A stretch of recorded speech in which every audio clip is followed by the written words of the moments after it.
Hi, we wanted to address pruning this time because the next bunch of plants that are up to be pruned are the spring flowering plants. Right. Now, that would include rhododendron, azalea, lilac.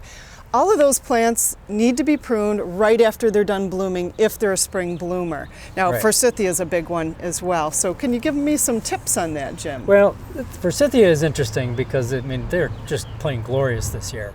And some of the best looking forsythia are ones that are never pruned because people just give them the room to grow. So, the best thing to do is to plant them in the right spot where you can just let them grow up and take up a lot of space. However, probably the vast majority of them get planted where they're going to get too big for the area. Yes. So pruning them back, again, these spring bloomers need to be pruned right after bloom, and this is just getting past that stage.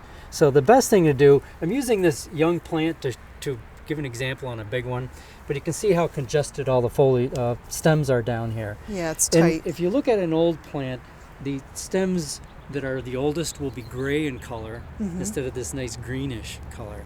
And the whole idea is to, get the right tool, like a good pair of loppers, and reach right down in and thin them right back to the ground. Take the gray ones out, though, the grayer, oldest older stems. and you thin them back to the ground. The idea is to encourage new growth from within, okay? To replace If you do this and you shear them right. year after year, all the growth will be from the top up, and it'll just get all dead inside. Right from where you cut them is where it's going to grow. Exactly. Okay.